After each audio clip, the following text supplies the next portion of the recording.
नमस्कार, मुंबई से फिर एक बार आपके सामने आपका अपना रविंद्र जैन। स्वागत है रविंद्र जैन 07 चैनल में आप सभी देशवासियों का। बात करेंगे विषय पर मजबूती के साथ। मुंबई लंदन बनेगा ऐसा नेता कहता है, मुंबई स्विट्जरलैंड बनेगा ऐसा नेता कहता है। अरे भाई, आप क्या क्या बनाओगे? लंदन बनाओगे, स्विट्जरलैंड बनाओगे, सिंगापुर बनाओगे, या फिर वसूली का अड्डा बनाओगे? झूठी बातें हैं और झूठ बोलने में माहिर ज्यादातर भारत के नेता हैं जो अपनी रोटियां सेकते हैं वोट बैंक के लिए, सत्ता पाने के लिए। ऐसे हथकंडे अपनाते हैं, इन्हें बोलते हुए भी शर्म नहीं आती। क्यों? कि सबसे बड़ा झूठ का अड्डा गड्ढा इनका दिमाग है। इन्हें देश से मोहब्बत नहीं है, इन्हें जनता से प्यार नहीं है, इन्हें काम नहीं करना है, इन्हें कोई लेना देना नहीं। सत्ता पर आने के लिए जो हथकंडे अपनाते हैं, जैसे गैंगस्टर होते हैं, गैंगस्टर, झूठ बोलना, पाप करना, अनैतिक काम करना, वो इनका धंधा है। देखिए, कहते हैं कलयुग है, कलयुग में झूठों की जीत होगी, लेकिन सत्य परेशान होगा, पराजित नहीं। झूठों का अंत बहुत बुरा होगा, लूटने वाले का अंत बहुत बुरा होगा, जो गलत करता है उसका अंत बुरा होगा, लेकिन टाइम लगेगा। तो बंबई को लंदन बनाने की ये बात करते हैं। जो फुटपाथ चारों तरफ से फेरी वालों से भरे हुए हैं, ये लंदन बनाएंगे। अवैध काम को अंजाम दिया जाता है, ये लंदन बनाएंगे। ड्रग्स माफियाओं का अड्डा है, ये मुंबई को लंदन बनाएंगे। फुटपाथ चारों तरफ फेरी वालों से भरे हुए हैं, ये लंदन बनाएंगे। हर जगह दारू पी के लोग पड़े हुए फुटपाथ पर, ये मुंबई को लंदन बनाएंगे। देखिए, हम आपको आज हकीकत बता देते हैं कि मुंबई को लंदन नहीं बनाएंगे, लेकिन ये जनता के पैसे पर, देश के पैसे पर लंदन घूम के आएंगे, वहाँ ऐश करेंगे और अपने घर को, अपने गांव के घर को, मुंबई के घर को लंदन बनाएंगे, खूबसूरत बनाएंगे। क्यों?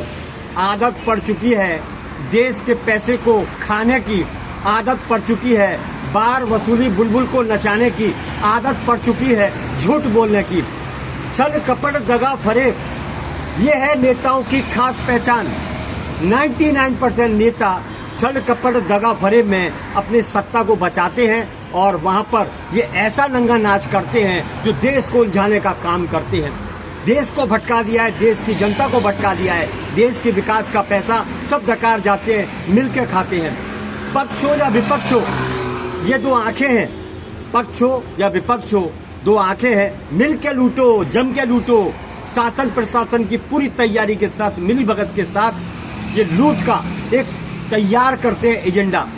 बहुत पुरानी बात है, पहले डाकू हुआ करते थे, बहुत सारे ऐसे लोग हुआ करते थे जो देश की जनता को मारते थे, लूटते थे। उसके बाद मुगल आए, आपने सुना होगा मुगलों का किस्सा सुना होगा।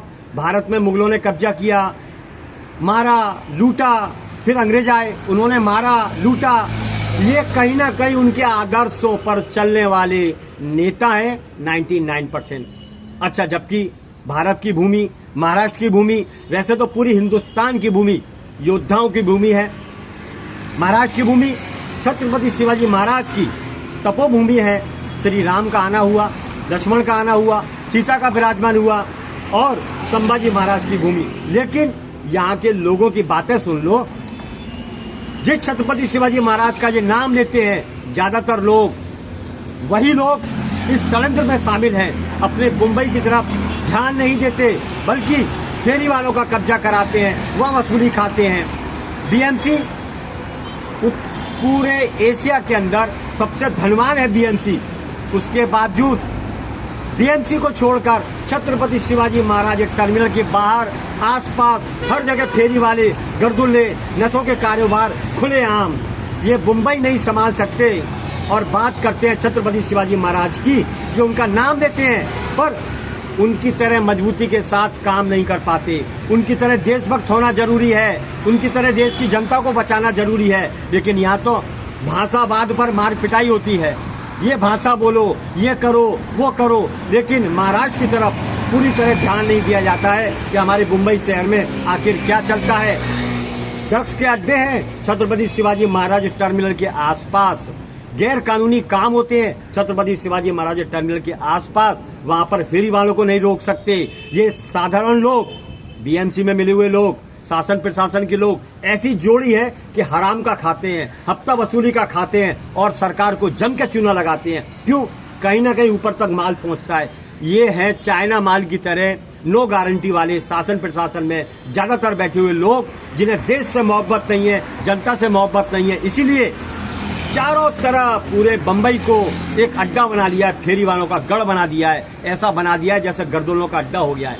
ये छत्रपति शिवाजी महाराज की भूमि है, तपोभूमि है, हॉलीवुड है, बॉलीवुड है, खूबसूरत नगरी है, विरासतों का गढ़ है। लेकिन ये लोगों ने, यहाँ के कुछ लोगों ने और बीएमसी में बैठे कुछ वसूलीबाजों ने, शासन प्रशासन में बैठे कुछ संपर्कबाज व्यक्तियों के संपर्क में आने वाले लोगों ने इस मुंबई की छवि को खराब कर दिया।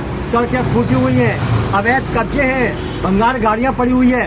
किसी को भी अपने कर्तव्य का पालन नहीं करना है, लेकिन अपने कर्तव्य को बेचना है और माल कमाना है। हर आदमी को, हर डिपार्टमेंट के आदमी को, कर्मचारी से लेकर अधिकारी तक काम नहीं करना है, वसूली करनी है, साइन करके जाना है। मैं देवेंद्र फडणवीस से विनती करता हूँ, मुंबई हाई कोर्ट से विनती करता हूँ, आपके आदेश की कोई वैल्यू नहीं। माल आने दो, जनता को भाड़ में जाने दो, पूरी मिली भगत। मैं कहता हूँ मुंबई को खूबसूरत अगर बनाना है, हर स्टेशन को अगर चमकाना है, मुंबई को स्वर्ग बनाना है, मुंबई को स्विट्जरलैंड या लंदन पेरिस बनाना है, तो टाटा को सौंप दो। छत्रपति शिवाजी महाराज टर्मिनल विश्वविख्यात है, वहाँ पर जीपीओ पोस्ट ऑफिस है, चारों तरफ से फेरी वालों को बैठा दिया गया है। डिपार्टमेंट के लोग वसूली करते हैं, 300 रुपए रोज हर फेरी वाले से वसूली करते हैं और बुलबुल नचाते हैं। नाच मेरी बुलबुल तुझे पैसा मिलेगा, ये है कर्तव्य का खुलेआम सौदा करते हैं। नाचते हैं बोतल में, बार में। 99% इसकी जांच कौन करेगा? सबको माल पहुंचता है। ये माल खाने वाले देश की सुरक्षा में लगे हुए हैं। अरे शर्म कर लो, अरे गद्दारों शर्म कर लो। हमारे बॉर्डर पर आर्मी है, एक एक इंच जमीन की रक्षा करती है और गोलियां खाकर भी अपनी सीमाओं को बचाने का काम करती है। लेकिन यहाँ पर भ्रष्टाचार का बीज ऐसा पैदा हो चुका है जो महिषासुर बन चुका है, महिषासुर बन चुका है। इस बीज का अंत होना बहुत जरूरी है, वरना मुंबई को फेरी वालों का अड्डा बना देंगे, पानी टैंकर माफियाओं का अड्डा बना देंगे, अवैध कारोबार का अड्डा बना देंगे, ड्रग्स माफियाओं का अड्डा बना देंगे। ये चंद लोग बैठे हुए हैं। योगी स्टाइल में यहाँ पर शासन लागू होना चाहिए। लोगों ने कहा योगी शासन होना चाहिए मुंबई के अंदर, लेकिन भाई वो उत्तर प्रदेश संभाल रहे हैं। वो गुंडों का शहर को साफ कर दिया, गुंडागिर्दी को। वहां पर सनातन का झंडा लहरा दिया, भगवा लहरा दिया, वो सनातन का गढ़ बना दिया। और सीएम क्या करते हैं? देवेंद्र फडणवीस से विनती करता हूं, आपको वोट इसलिए मिला है कि आप जनता को विश्वास दिलाएं। यहाँ पर करप्शन नहीं होगा, यहाँ पर अवैध कारोबार नहीं होंगे, जनता को चलने की जगह दी जाएगी, फुटपाथ पर कब्जे नहीं होंगे, ड्रग्स माफियाओं का अड्डा नहीं बनेगा। उसके बावजूद भी काम बहुत धीमी गति से चालू है, कार्रवाई होती है, फिर वापिस से फेरी वाले बैठ जाते हैं, ड्रग्स माफिया वाले बैठ जाते हैं। तो ये बड़ा शर्म का विषय है। इसका मतलब ये है कि आपकी पावर है, और आपकी पावर का ये लोग आपकी पावर को ध्यान में नहीं रखते हुए हवा में उड़ाते हैं। इसीलिए मुंबई हाई कोर्ट और आपके आदेशों की खुलेआम धज्जियां उड़ती हैं। ये बहुत शर्म का विषय है। मेरी विनती है, पावर के साथ अपनी सही पावर का इस्तेमाल कराइए और योगी स्टाइल में मुंबई के अंदर ऐसा डंडा चलाइए कि शासन प्रशासन में जो गंदगी है, अगर जिस दिन वो साफ कर दी आपने, तो आप दूसरे योगी कहलाएंगे। ये बात सच है, ये लोगों की जुबान है। मेरा बार बार उद्देश्य यही रहता है कि फेरी वालों के जो झुंड हैं, उनका एक ही बाप है और ये मुगलों की औलादे हैं। ये हम आपको बता देना चाहते हैं। ये पाकिस्तान से आई या बांग्लादेश से आई या इनको लाया गया, इसमें षड्यंत्र पूरा नेताओं का है, शासन प्रशासन का है। ये अपनी मौज करने के लिए उनसे भीख के रूप में 300 रुपए रोज लेते हैं। सैकड़ों फेरी वाले यहाँ बैठे हुए हैं। मुंबई को भ्रष्टाचार का अड्डा बनाने के लिए जिम्मेदार है शासन प्रशासन के लोग।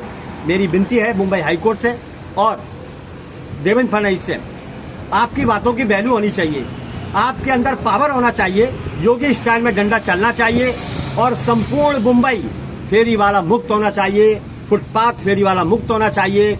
जितने भी रेलवे स्टेशन है वहां पर एक भी फेरी वाला बैठा हुआ नहीं होना चाहिए। अगर होता है तो नजदीक के जो भी डिपार्टमेंट है उनको पूरी तरह से खत्म किया जाए, सस्पेंड किया जाए, हटाया जाए और उनके ऊपर जांच की जाए, क्योंकि हफ्ता खाते हैं ऐसे लोग, अपने देश से गद्दारी करते हैं ऐसे लोग। मैं इन उम्मीदों के साथ मुंबई स्वर्ग बनेगा, मुंबई स्विट्जरलैंड बनेगा, मुंबई लंदन बनेगा और आपका नाम होगा, मुंबई हाईकोर्ट के आदेशों का पालन होगा। इन्हीं उम्मीदों के साथ अपना वक्तव्य खत्म करता हूं। चौपाटी से मैं हूं रविंद्र जैन, देश और जनता के लिए सदैव तत्पर बात करने वाला आपका अपना। जय हिंद।